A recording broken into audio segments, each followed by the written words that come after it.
గౌరవనీయులైన అధ్యక్ష, గౌరవ ముఖ్యమంత్రి వర్య, గౌరవ ఉప ముఖ్యమంత్రి వర్య మరియు గౌరవ సభ్యులారా, 2026-27 ఆర్థిక సంవత్సరానికి బడ్జెట్ ప్రతిపాదనలను ఈ గౌరవ సభ ఆమోదం కోసం ప్రవేశపెడుతున్నాను.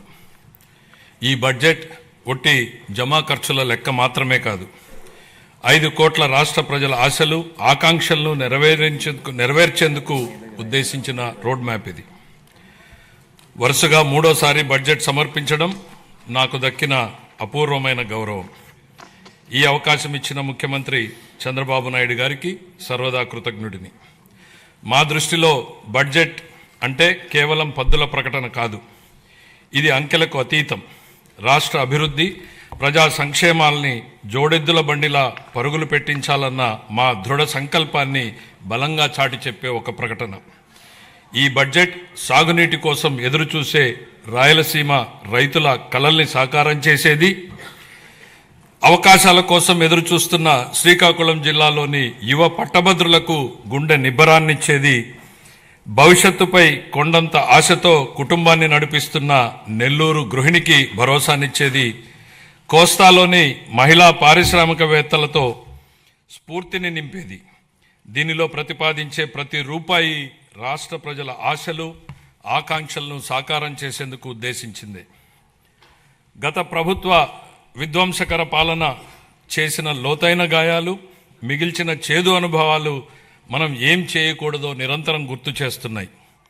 గత ప్రభుత్వ దుష్పరిపాలన వల్ల రాష్ట్రానికి జరిగిన భారీ నష్టాన్ని, ఆర్థిక విధ్వంసాన్ని గమనంలో ఉంచుకుని 2024 సంవత్సర బడ్జెట్ ప్రవేశపెట్టాను. గత ప్రభుత్వం మిగిల్చిన గాయాలను మాన్పి 5 ఏళ్ల విషాదాన్ని దాటుకుని రాష్ట్రాన్ని పునర్నిర్మాణం చేసే దిశగా నడిపించేందుకు 2024 బడ్జెట్ బలమైన పునాది వేసింది. 2025 బడ్జెట్ స్వర్ణాంధ్ర 2047 లక్ష్యానికి అనుగుణంగా రాష్ట్రాన్ని అభివృద్ధి పథంలో నడిపించింది. అంత భారీ విధ్వంసానికి గురైన రాష్ట్రాన్ని పునర్నిర్మించేందుకు 2 ఏళ్లు చాలా తక్కువ సమయం. 2014లో జరిగిన అహేతుక విభజన రాష్ట్రానికి తగిలిన మొదటి దెబ్బ అయితే 2019-24 మధ్య అప్పటి ప్రభుత్వం చేసిన దుష్పరిపాలన రాష్ట్రానికి తగిలిన మరో పెద్ద షాక్.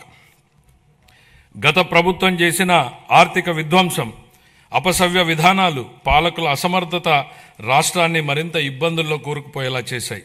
ఇన్ని సవాళ్లను ఎదుర్కొంటూ కూడా కూటమి ప్రభుత్వం అనుసరించిన నిర్మాణాత్మక విధానాల వల్ల జూన్ 24 నుండి ఈ 20 నెలల్లో రాష్ట్రం అద్భుతమైన అభివృద్ధి పథంలో సాగిందని చెప్పడానికి గర్వపడుతున్నాను.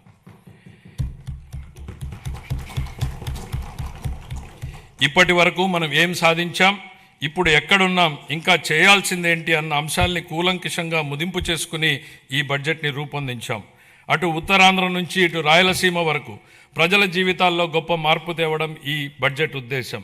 మా లక్ష్యం కేవలం కాగితాలపై కనిపించే వృద్ధి లెక్కలు కానే కాదు, అభివృద్ధి సంక్షేమ ఫలాల్ని క్షేత్రస్థాయిలో ప్రజలకు అందేలా చేసి వారి జీవితాల్లో వెలుగులు చూడాలన్నదే మా తపన.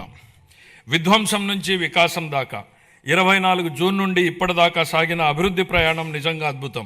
24-25లో అధికారంలోకి వచ్చిన మొదటి సంవత్సరంలోనే ఆర్థిక వ్యవస్థను మళ్లీ గాడిలో పెట్టాం.